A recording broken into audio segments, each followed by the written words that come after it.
Fala galera, beleza? Começando mais um TM News. E vamos começar aqui já falando de Copa do Mundo Feminina. O Brasil começou bem, começou metendo 3-0 na Jamaica. Não deu chances para jamaicanas. E já começou se dando bem no grupo, até porque a Austrália, que é o adversário mais difícil aí, começou perdendo para a Itália por 2-1, gol no finalzinho das italianas. E o Brasil começou vencendo por 3-0 com um show de Cristiane. O Brasil logo no começo já abriu o placar com a Cris, perdeu um pênalti, mas se recuperou, fez o segundo gol de novo com a Cristiane e o terceiro gol também de Cristiane de falta. Pediu música no Fantástico, foi a melhor em campo e começou ajudando nossa seleção. E para aproveitar que a gente está falando de Copa do Mundo Feminina, hoje os Estados Unidos enfrentou a Tailândia. E ó, deu dó nas tailandesas. O resultado foi o maior resultado da história das Copas do Mundo, sejam elas as femininas ou as masculinas. O resultado foi 13-0. As tailandesas totalmente perdidas em campo. E as americanas, que tem uma grande tradição no futebol feminino, passaram por cima e vão brigar de novo aí por mais um título da Copa do Mundo, até porque os adversários dessa Copa não estão tão fortes quanto da última Copa em 2017. Bom, aproveitar aqui que a gente está falando de seleção, Brasil e Copa do Mundo, vamos falar da Copa América. O Brasil terminou sua preparação para a Copa América no jogo contra Honduras no último domingo. O Brasil terminou bem, ganhou de 7-0, eu acho que a seleção está até fluindo melhor sem o Neymar. O Neymar, apesar de ter sua habilidade, ter muita importância e muita influência dentro da equipe, foi melhor dele ter saído mesmo. E foi um jogo bem leve da seleção, um toque de bola, muitas tabelas, muita gente fazendo gol, inclusive. Mas vamos combinar que Honduras não é lá aquelas coisas, não é uma seleção que dá pra gente falar, não, o Brasil tá bem, ou o Brasil tá mal. Não, o Brasil tá... É o Brasil. Isso tem muita tradição, pode ser que a camisa pese. Mas a Honduras não é um adversário pra gente falar, não, estamos bem, vamos chegar voando na Copa do Mundo. Não. E o problema desse jogo, além de Honduras estar com um a menos, ganhamos de 7-0 com Honduras com um a menos, putz, se a gente não ganhasse de uma goleada assim, a Argentina ganhou de 5-0, tinha que ganhar de pelo menos 7 pra dar um tchau pros irmãos, né? E o problema desse jogo foi o Arthur, que sofreu uma entrada que causou a expulsão do jogador de Honduras.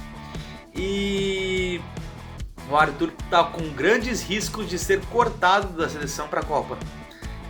E eu acho que vai ser muito ruim isso, até porque o Arthur é um grande jogador e o Tite não está sabendo convocar muito bem, né? Capaz dele chamar o Renato Augusto, que ninguém tá vendo jogar, tá jogando lá na China, e não convocar o Fabinho ou algum jogador aí que tá jogando na Europa, até no próprio Brasil jogando bem aí, Bruno Henrique ou Everton Ribeiro. A gente tá de sacanagem, né? Chamar o William é difícil. Bom, aproveitar que a gente tá falando de seleção, vamos falar da Nations League, que terminou também no domingo. Portugal e Holanda, primeiro tempo só deu Portugal. E começo de segundo tempo também, Cristiano Ronaldo jogou muito.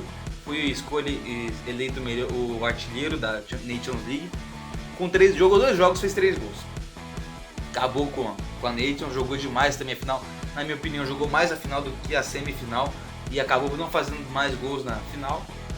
Mas jogou muito. Portugal mereceu o título, segundo título da história de Portugal em casa, para redimir aquela derrota para a Grécia em 2004. E existiu uma competição que eu acho que tinha que ser aderida aqui na América do Sul também, até porque é uma competição a mais, um clima competitivo a mais, e cresce com isso o nível do futebol. Então a Europa não vai ter um momento de hiato nessa questão de competições. Então vai ter Eurocopa, vai ter as eliminatórias para a Eurocopa, vai ter a Nations League, vai ter Copa do Mundo, porque pelo jeito vão extinguir a Copa das Confederações. Bom, mas parabéns para Portugal, Cristiano Ronaldo jogou muito. 1-0, gol do Guedes, e parabéns a Portugal, mereceu o título invicto, campeão invicto. E agora já pelo menos nos playoffs já está garantido na repescagem, né, da Eurocopa de 2020, que vai ser disputada ali em vários países da Europa. Vamos pular agora para o Brasileirão, que nós tivemos a última rodada, na rodada 8, na última semana.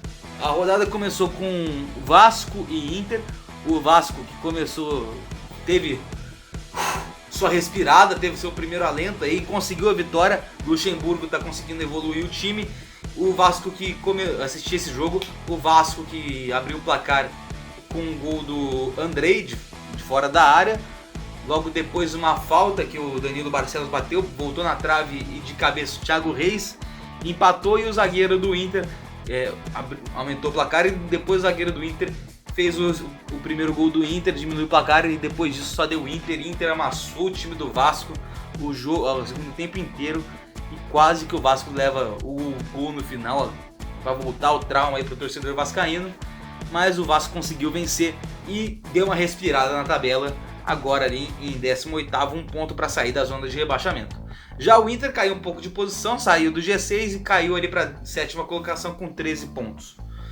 Outro jogo no sábado aí, o Palmeiras recebeu o Atlético Paranaense, um jogo bem trucado. Apesar do Palmeiras ter dominado o jogo inteiro, o Atlético não deu muita brecha e não conseguiu atacar também. O Atlético não teve muita chance de gol, mas o Palmeiras dominou a maior parte do jogo, soube lidar com o Atlético, ganhou por 1-0, um gol de pênalti do Rafael Veiga, que era jogador do Atlético Paranaense, conseguiu se manter na liderança com um asterisco ali, por conta daquele jogo do Botafogo, que o presidente do Botafogo alegou que o VAR foi usado irregularmente. Vai ter julgamento, parece que nessa semana, e o Botafogo vai recorrer. Se caso ganhar, o Botafogo vai aos 18 pontos.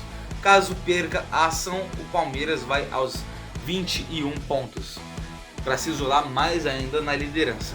Depois Grêmio enfrentou Fortaleza, venceu por 1-0, deu uma respirada na tabela, saiu da zona de rebaixamento e botou o Fortaleza lá. Jogou o Fortaleza para 17º. E tivemos aí 3 jogos com 0-0. Cruzeiro e Corinthians 0-0, Avaí e São Paulo 0-0, Fluminense e Flamengo 0-0. Flamengo que teve o olhar de Jorge Jesus fora do campo, o técnico era interino, e não foi um jogo que acho que empolgou muito Jesus, mas ele viu os erros da equipe e acho que vai conseguir melhorar isso, até porque é um grande técnico. Depois tivemos o jogo em que eu achava que iríamos ter nas oitavas de final da Copa do Brasil. Santos e Atlético Mineiro. O Santos destruiu o jogo, o que não fez no meio de semana, fez no final de semana. Botou 3-1 no Atlético, botou o Atlético no bolso e tá em segundo lugar ainda no Brasileirão. Eu achei que ia acontecer isso na Copa do Brasil.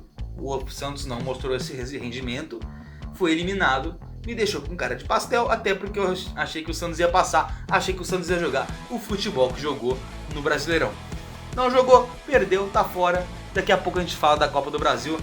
Voltando pro Brasileirão, CSA e Botafogo. O CSA abriu o placar, o Botafogo foi lá e virou um jogo marcado pelos goleiros que defenderam demais. Jordi de um lado, Diego Cavalieri do outro, os dois pegaram muito. E se não fosse por eles, seria um 3-2, 4-3, 5-4, quem sabe. Jogaram muito, parabéns aos goleiros de CSA e Botafogo.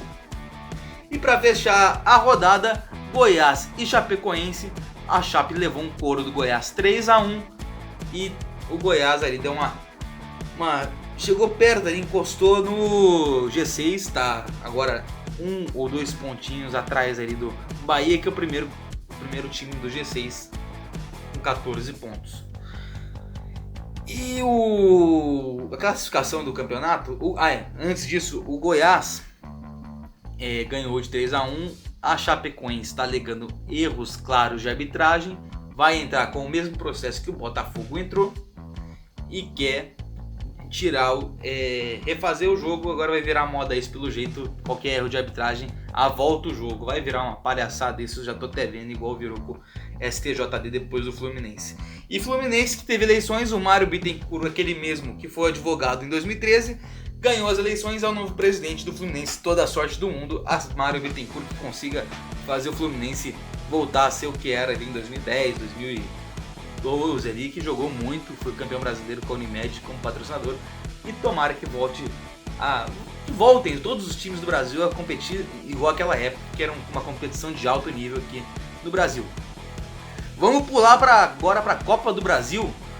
As quartas de final estão definidas. O sorteio correu ali. Dos 8 clubes que estão ali nas quartas, só um não é da Libertadores, é o Bahia, a gente já discutiu sobre isso. E aí ficou Grêmio e Bahia, o jogo 1 dali das quartas. O Grêmio vai decidir primeiro o jogo fora, vai decidir o jogo fora, o Bahia vai decidir em casa o segundo jogo. Atlético Paranaense e Flamengo, com o Flamengo decidindo em casa. Cruzeiro e Atlético Mineiro, esse aí é o jogo das quartas, né? Um clássico, reedição da final da Copa do Brasil de 2014, onde o Galo levou a melhor. Não teve nem aquele eu acredito, porque acreditar era fácil. Ganhou 2-0 o primeiro jogo e depois ganhou de mais 2-1. Não deu chance pro Cruzeiro. E o Atlético decide em casa, então pode ser até que decida em casa, se jogar na Independência, que virou ali o estádio do Atlético, principalmente jogos de mata-mata. E Palmeiras Internacional, com o Palmeiras decidindo fora o segundo jogo, o Inter vai decidir no Beira-Rio. E ali, os palpites que eu tenho. A última vez eu acertei 3 dos 4 jogos que iriam ter, porque o Santos me ferrou. Se eu tivesse jogado o que jogou no Brasileirão, tudo bem, né? Grêmio e Bahia. O Bahia vai jogar fora de casa o primeiro jogo e o segundo jogo em casa. Contudo, o Grêmio é um time muito copeiro, o Renato Gaúcho sabe abrir e fechar o time muito bem. Eu acho que vai ser difícil pro Grêmio, mas passam. Acho que o primeiro jogo, como vai ser em casa, vai ser um 2-0, depois um 2-1 pro Bahia, 2-2, mas sem aquele jogo apertado. Atlético e Flamengo, o Atlético no primeiro jogo acho que vai sair melhor, mas vão acabar no empate, 1-1, 0-0, ou até uma vitória magra do Atlético Paranaense sobre 1-0. Só que como mostrou na Recopa, o Atlético não joga bem fora de casa. Eu acho que o Flamengo mete um 3-0 e vai para a semifinal. Cruzeiro e Atlético Mineiro é sempre difícil de falar, um clássico, não tem favorito. Mas pela final do Mineiro e pelo que vem apresentando os times aqui, eu boto o Atlético. Mas o Atlético perdeu a final do Mineiro, mas jogou muito mais que o Cruzeiro. E eu acredito que o Cruzeiro pula fora, apesar de ser o bicampeão e ter um time também muito copeiro. Eu acho que por tudo que o Atlético vem apresentando, e também é um time copeiro, vai dar Atlético. E Palmeiras e Inter, eu acho que o Palmeiras passa, não fácil, mas passa com uma certa tranquilidade. 2-0 no primeiro jogo no Allianz Parque e no segundo jogo 1-0 ou 0-0 sem muitos sustos. E a classificação do Brasileirão, pra gente terminar, ficou aqui, ó. Palmeiras em primeiro com 19 pontos, com asterisco, né, porque tem um jogo a menos, que pode ser revertido aos 3 pontos ou pode ter uma nova decisão, um novo jogo. Santos em segundo com 17, Atlético Mineiro em terceiro com 15 e Botafogo fechando o G4 com 15 pontos também com asterisco, porque é o mesmo caso do Palmeiras. Depois, Flamengo abrindo ali os dois que vão para a pré-Libertadores com 14 e Bahia também com 14. Em sétimo, o Internacional com 13, São Paulo com 13, Goiás com 12 e Corinthians também com 12. Os dois com asterisco, porque também estão com um jogo a menos. Esses dois vão fazer o jogo depois da Copa América, porque Fagner e Cássio estão lá com a seleção. Depois disso, Atlético Paranaense em 11º com 10 também o Ceará. Grêmio em 13º com 8, Cruzeiro com 8 também em 14º, em 15º Fluminense com 7, Chapecoense também com 7 em 16º, Fortaleza em 17º com 7 pontos, em 18º o Vasco com 6, 19º CSA com 6 e em 20º o Avaí com apenas 3 pontinhos na conta. E me pediram para falar o que você acha do Brasil na Copa América. Vai longe, vai cair logo na primeira fase igual foi 2016? Eu acho que pelo menos as semifinais o Brasil chega. Até porque a gente não tem as oitavas, vamos direto para as quartas, são 3 grupos, os dois primeiros de cada um passam, além dos melhores terceiros colocados, 4 grupos, os 2 melhores terceiros colocados passam, vamos para as quartas de final direto. Eu acho que o Brasil, pelo menos na semifinal, chega. É um grupinho fácil, podemos dizer isso, mas conhecemos nossa seleção, né? Pode ser que o Brasil estoure, ganhe todos os jogos de 7-0 e se classifique com toda a facilidade, ou pode ser que aconteça como aconteceu em 2016, em que a gente foi eliminado para o Peru. Um golzinho de mão do Rui Dias. Mas eu acho que o Brasil vai longe sim. E o primeiro jogo contra a Bolívia, eu chuto que vai ser um 3-0 com gol do Coutinho, Richarlison e o menino Neres. Bom, galera, eu vou ficando por aqui. Dá o like, compartilha, se inscreve no canal e ativa o sininho de notificações para você não perder nada.